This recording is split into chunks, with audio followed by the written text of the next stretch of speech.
By the time you watch this, it's probably too late. I, I'm gonna do something I think I do a lot, and that's I'm gonna defend something that I feel like it's unfair. And maybe I often pick the wrong sides of situations. But with this one, I feel like I'm doing the right thing. So if you don't know, Will Smith put out a new song called Pretty Girls, or I Like Girls, or whatever it is. And it came out like a few weeks ago, actually, and I saw it, and I listened to it. And I'm like, this is weird. Will Smith, you're a grown married man. Why'd you make this? Right?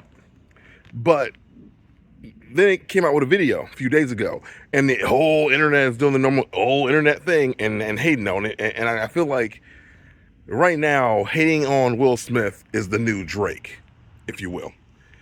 Because I listened to the song, and I cannot tell you that I hate it.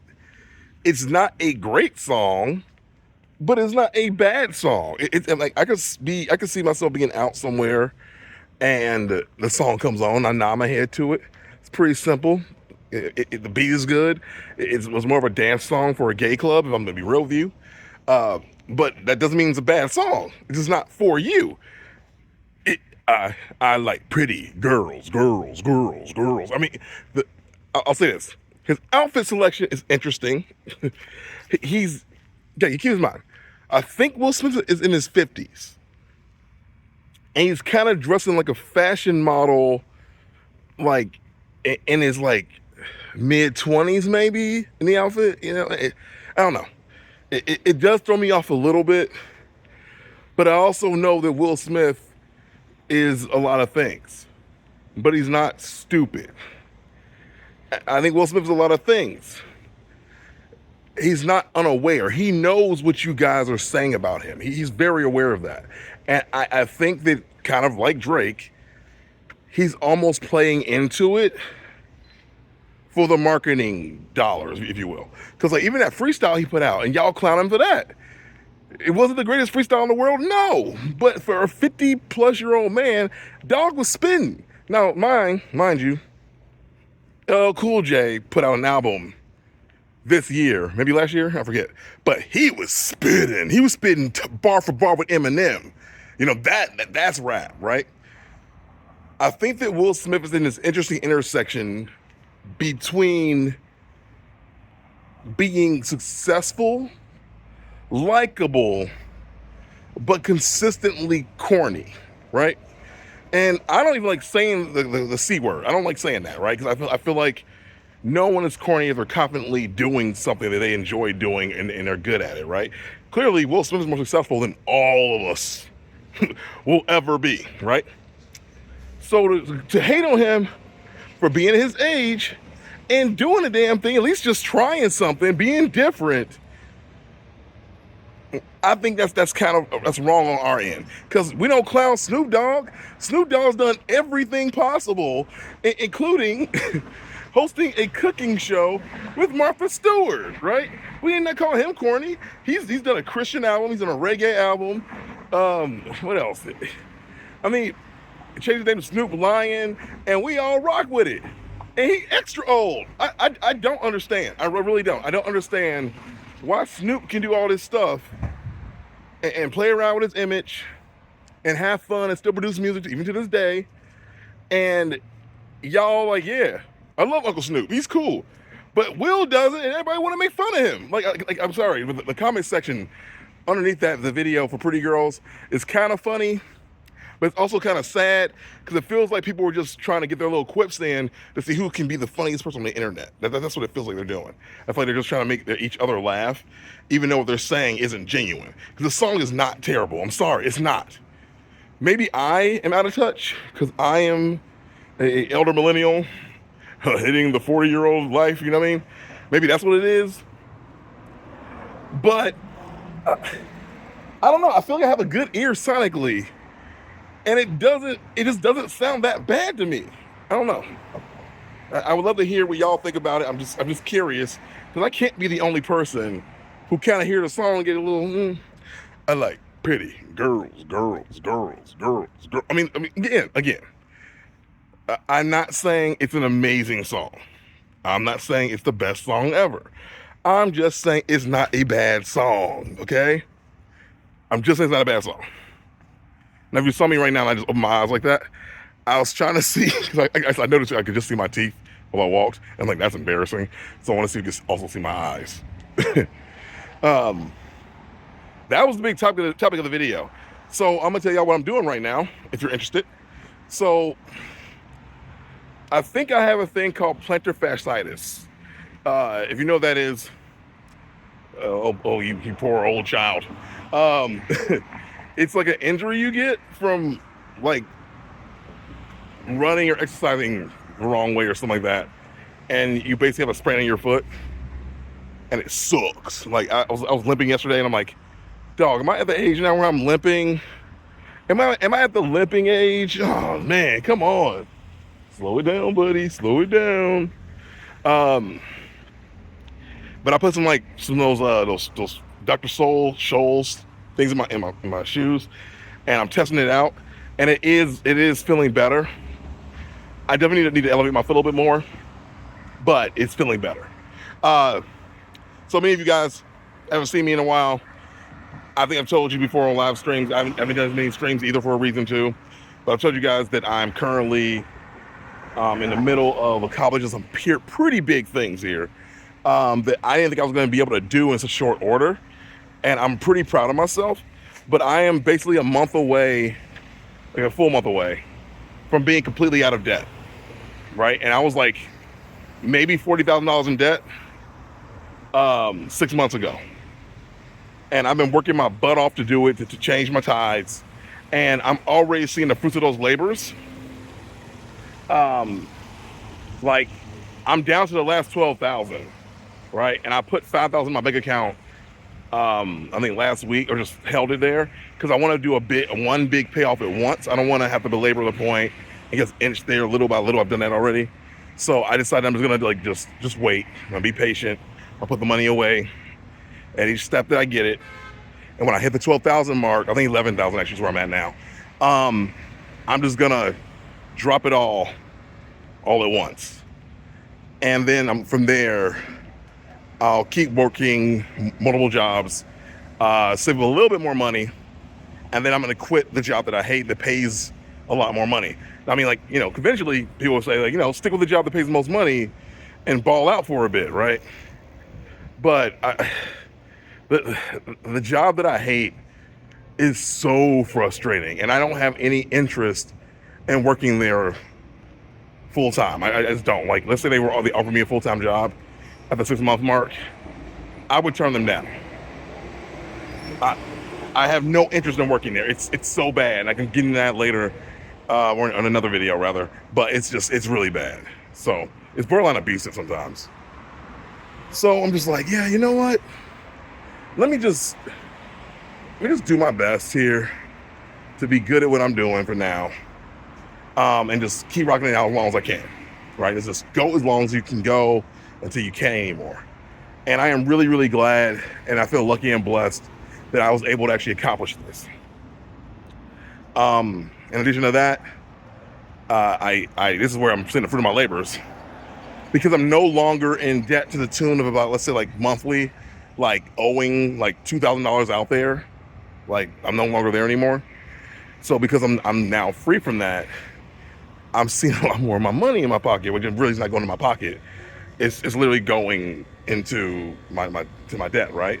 But when my debt is cleared, I'll have all the extra money to play with. I did a bunch of budgeting tools. I used ChatGPT, a few other things, and I figured out that I can actually afford a lot more for rent.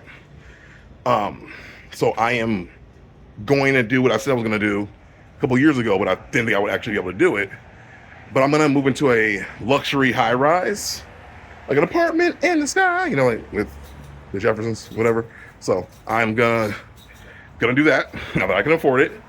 That's part of the reason too. I'm gonna put away a little bit more money, so I just have it, like, you know, so I can cover the extra money for rent. So I'm paying like, I'm not gonna tell you how much I'm paying for rent, because it's more than I ever thought I would pay. It's more than I said I would ever pay in my entire life. I said for years I would never pay this, but it's $1,000 more than I'm paying now, basically. Maybe 900. It's still a lot more than I want to spend for rent, but I also feel like after this, I'm not gonna rent anymore, and also I'll likely, you know, be in a different space in my life entirely, I might be engaged, I might be married, who knows? Just gonna throw it out there. That could be a thing. Um, but this will be my last time, I think, living alone. I think. I'm like 95, 98% sure. So I want to go out with a bang. And what better way to go out with a bang than in an apartment that has all the fixings, right? But keep in mind, I'm also moving like closer to downtown, so that I'm going there for more for the area than I am like my actual place. My place is actually really nice, but I'm gonna be dropping down in square footage, like 480 square feet. If you don't know what that means, right now I have a massive one bedroom with a dining room and a living room and a okay sized kitchen and an office and all that stuff, right? And an okay bathroom. I am moving into a space that's like 536 square feet, which I'm basically going back into a studio. Y'all remember the studio days. I'm going back into a studio. But again, a really nice studio. Like I'm going more for the amenities, more for the stuff outside of where I live. Because the truth is, I'm probably not going to spend much time in my apartment, so I don't really care. And I've already done it before where I just had a bed, or I did it before, or bed, you know what I mean? I had a bed and a couch or whatever, blah, blah, blah, and I made it work. So, yeah, and I'm moving in about 2 months. I already went in and put down the money for the application, and with the fact that my credit score jumped up 120 points, putting me back into excellent like status after my whole situation of it dropping and almost being like, I think it was like, what, I think the low was like 500 or something like that. I did a lot of work to rebuild and fix things. And now that I'm in a good space, I'm like, yo, they can't say no to me. My credit score is on point. My income is crazy because of the two jobs. So I don't know why they reject me. I'm a little nervous, but I don't know why they would. They have no reason to. But we'll see what happens. I'm just gonna do my best to stay positive. And should I actually land it, y'all, I'm gonna go nuts. I'm gonna throw a big party. Instead of a housewarming party, I'm gonna throw a house chilling party because I'm gonna try to sell some of the stuff in my apartment because I have to downsize severely, like severely. So I'm gonna try to I'm gonna try people to come over, put price tags on stuff. If people want some of the things in the apartment, they're open to buying, they're haggling or giving me offers. But maybe my friends don't want to do that. I don't know. We'll see what happens. But other than that, I mean, I'm just gonna try to really just live life to the fullest and really take advantage of the fact that I accomplished something really big. I'm really gonna say I'm proud of myself. I don't often say that, but I really am proud of myself. I did not think I was gonna. My original estimate was that this is gonna take me like 2 years to do, and it was gonna be hard, and I was gonna have to get a job that I didn't want, but it paid at the level in which I needed to make, right? And I'm still working a job I don't really want, to be honest here. While I'm still doing that per se, it's a little bit easier to accomplish when I don't have to basically I don't know, I'm gonna say this, it's easier to accomplish when I don't have to ensure that I get a job that pays $200,000 plus. Instead, I can take 2 jobs that pay like 140, 100,000 each and balance everything, right? That's how I've been able to do it. And I'm able to do it by working nights. So I work during the day for one job, nights for the other job. And it's hard on, sleeping and other things, but I'm so right there, y'all. I'm so right there that I think that it's worth it. Thank you. I think it's been worth it. But we'll see.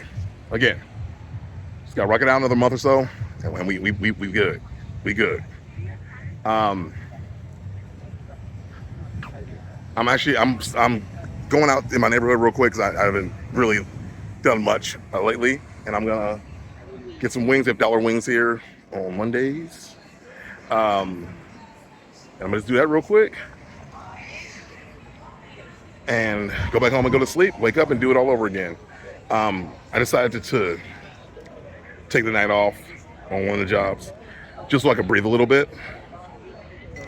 But y'all, your boy did it. And there's more to this story than I'm even sharing. There's even more to it, and I'll get to that soon. I'll do a live stream to, like, just bring you guys back. But it's coming together. It's all coming together. Oh man. Do you have any other updates that I want to give you guys around this stuff? I think that's it. I think that's my only update. So, well, do I want to? No, I'll wait. All right, I'm gonna go sit down. I'll make this work. Yeah, no, that's it for me. That's it. I'm done. All right, I'm gonna go in. I'll see you guys soon. All right, hold on. Wait 1 second. Wait 1 second. Hold on before I go in there. All right, wait, y'all. I gotta tell you something. Hold on. So I need to walk away for a second. I'm walking away and I'll come back. I am 99.9% sure that this girl that I like kind of dated is right there at the patio. And it's weird because I'll tell you a short story there. So basically, when I first moved in this neighborhood, I was dating this other girl, right? She dumped me, and it sucked. I was sad. So I'm like, you know what? I'm gonna go to the bar near my apartment, right? This is my area that I live in is like LGBTQ, and I'm not, but it is what it is. I'm a sport. I'm an ally. But anyway, so I'm like, go to this bar near my apartment, and honestly, I'm just hanging out by myself. She comes over to me, tells me I'm cute. Asks me if I want to go out and smoke a cigarette. I go, oh, I don't smoke. But I kind of realize what she's doing. I go, yeah, I'll come outside. And we go outside and we talk a little bit. And things happen. And then I'm like, okay, well, this is what we're doing. It was kind of weird. That's what we're doing. And then, yeah. And then we proceed to hang out for a little bit longer. And then, honestly, she got weird out of nowhere. I was like, hey, you know what? I'm going to be disappearing for a while. I'm going to, just kind of, I'm not going to be around for a bit. So don't be worried. Don't worry about me. I'm like, okay, this is you clearly like ghosting me or whatever you want to call it. So I'm like, you know what? Do your thing, girl. I'm not worried about you. And then I just haven't seen her since. And I just saw her on the patio, I think, which is fun. But I'm going to go back in now. And I'm going to ignore her. I'm going to eat my wings. And then I'm going to go back home. Go to sleep because I deserve it. And yeah. Also, I think she was calling my name, but I kept walking. So hopefully she's done doing that. And she really wanted me, she could text me. But I'm not interested. I'm taken. All right, y'all. I'm going in. Wish me luck.